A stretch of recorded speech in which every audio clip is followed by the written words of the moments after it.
राधे राधे दोस्तों, आज मैं आपके लिए कहानी लेकर के आई हूँ छोटे बाल वाली लंबे बाल वाली बहन। जड़ी बूटी ले लो, बाल बढ़ाने वाली जड़ी बूटी, सिर्फ 5 रुपए में। बाल बढ़ाने वाली जड़ी बूटी सिर्फ 5 रुपए में? जरा देखो तो। सुधा को अपने बाल बढ़ाने थे, अब वो इसके लिए कुछ भी कर सकती थी। उसने बूढ़े आदमी से जड़ी बूटी खरीद ली। इस जड़ी बूटी को जोर जोर से पीसना, पीसने से तेल निकलेगा। उस तेल को सोने से पहले अपने बालों पे लगाना। जड़ी बूटी लेकर सुधा घर चली गई। तभी जड़ी बूटी पीसकर और उससे तेल निकालकर और अपने सर पे लगाकर सो गई। और अगले दिन नींद से उठने के बाद सुबह उठकर उसने देखा उसके सर पर जितने भी बाल थे वो सब झड़ गए हैं। सुधा ये विश्वास नहीं कर पा रही थी कि कहते हैं लड़कियां लंबे बालों में ही अच्छी लगती हैं, लेकिन सुधा के बाल बचपन से ही छोटे थे। उसके बाल बढ़ते ही नहीं थे।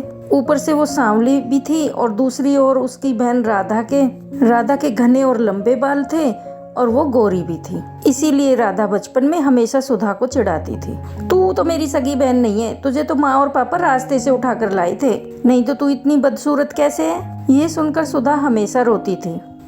माँ पापा देखो ना, राधा क्या बोल रही है, माँ पापा देखो ना। राधा और सुधा की माँ समिता कहती थी, रो क्यों रही है सुधा, राधा ने कुछ गलत तो नहीं कहा।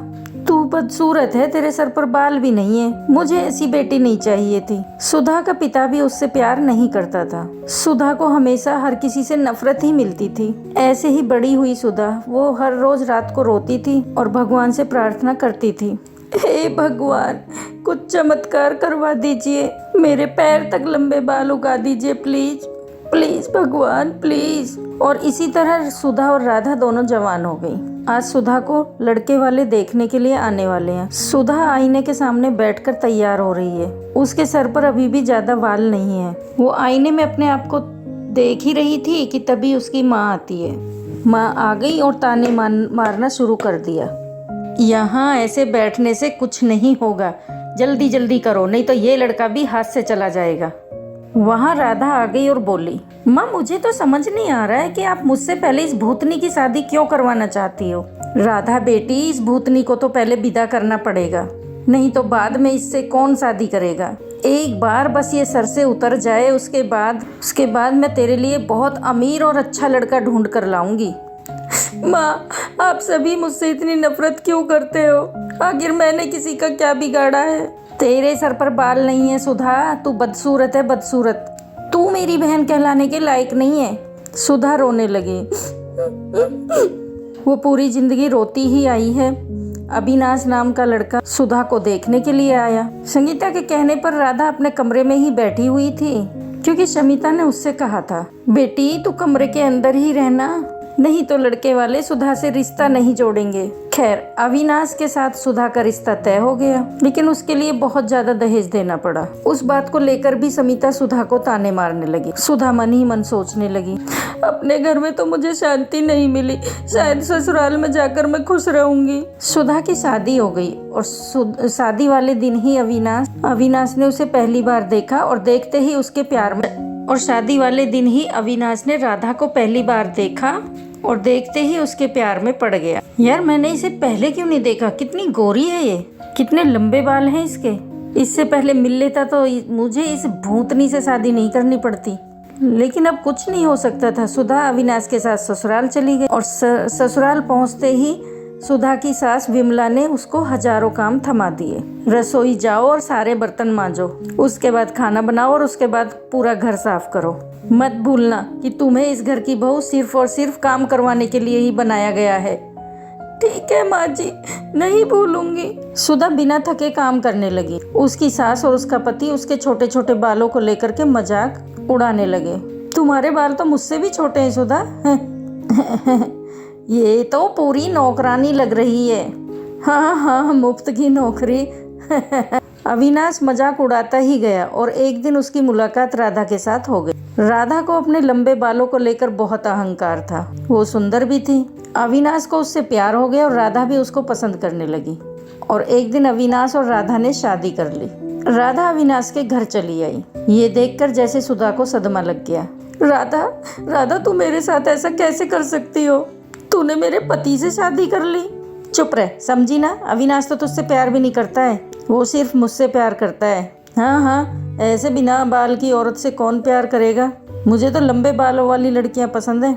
सुधा बस अकेली चुपके से रोती रही। अगले दिन वो बाजार गई और देखा कि एक बूढ़ा आदमी जड़ी बूटी बेच रहा है। जड़ी बूटी ले लो, बाल बढ़ाने वाली जड़ी बूटी, सिर्फ 5 रुपए में जड़ी बूटी। बाल बढ़ाने वाली जड़ी बूटी सिर्फ 5 रुपए में? जरा देखूं तो। सुधा को अब अपने बाल बढ़ाने थे, उसके लिए अब वो कुछ भी कर सकती थी। उसने बूढ़े आदमी से जड़ी बूटी खरीद ली। उस बूढ़े आदमी ने कहा, इस जड़ी बूटी को जोर जोर से पीसना, पीसने से तेल निकलेगा। उस तेल को सोने से पहले अपने बालों पे लगाना। जड़ी बूटी लेकर सुधा घर चली गई। रात को सभी सो गए और तभी सुधा ने जड़ी बूटी पीसकर तेल निकालकर और अपने सर पे लगाकर सो गई। और अगले दिन सुबह नींद से उठने के बाद उसने देखा उसके सर पर जितने भी बाल थे वो सब झड़ गए हैं। सुधा को जोर से रोना आ गया। ये क्या हो गया? मेरे सारे बाल झड़ गए, अब मैं क्या करूं? सुधा जोर जोर से रोने लगी और उसको इस हालत में अविनाश, विमला और राधा ने देख लिया। ये क्या, तू पूरी तरह से गंजी हो गई? छी, मैं देख नहीं पा रहा हूँ तुम्हारी तरफ, मुझे उल्टी आ रही है। सुधा, तुम निकलो यहाँ से, यहाँ तुम्हारी कोई जरूरत नहीं है। तुम इस घर में रहोगी तो इस घर का नाम बदनाम होगा। सभी ने मिलकर सुधा को घर से निकाल दिया। सुधा रोती हुई एक जंगल में चली गई। जंगलों में एक पेड़ के नीचे बैठकर रोने लगी। उस पेड़ पर एक पंछी रहती थी। उसने सुधा को रोते हुए देखकर कहा, तुम रो क्यों रही हो? सुधा ने उस पंछी को सब कुछ बताया। रो मत, ज्यादातर इंसान बुरे होते हैं, इसीलिए तो हम जंगल में रहते हैं। इस जंगल में सब कुछ है, बड़ी से बड़ी बीमारी का इलाज है यहाँ। एक फल है, उसका रस निकालकर सर पे लगाने से सर के बाल बड़े हो सकते हैं। सच? कहाँ मिलेगा मुझे वो फल?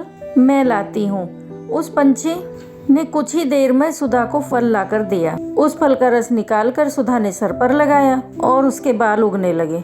उसके बाल सर से पैर तक आ गए, काले घने लंबे बाल, ठीक वैसा जैसा सुधा चाहती थी। सुधा ने पंछी से कहा, अच्छी पंछी, तुम्हारा बहुत बहुत धन्यवाद। मैं इस फल का रस लड़कियों को बेचना चाहती हूँ, उन लड़कियों को जिनके बाल नहीं उगते, ताकि उन्हें भी मेरी तरह परेशानियों का सामना न करना पड़े। सुधा जंगल से निकलकर फल का रस बेचने लगी और फिर एक दिन उसे राधा और अविनाश ने देख लिया।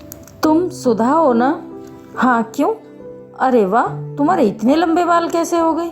इस फल का रस निकालकर सर पर लगाने से। तुम बहुत खूबसूरत लग रही हो। क्या तुम मेरे साथ घर आना चाहोगी?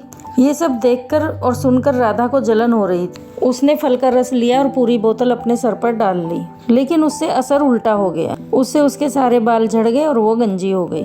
ये क्या हुआ मेरे साथ? मैं गंजी हो गई? बहुत अच्छा हुआ, यही लालच का नतीजा है। बचपन से आज तक तूने मुझे चैन से जीने नहीं दिया, अब देख कैसा लगता है। और हाँ विनाश, मैं फालतू लोगों के साथ नहीं रहना चाहती, तुम रहो अपनी पत्नी के साथ। राधा का अहंकार मिट्टी में मिल गया।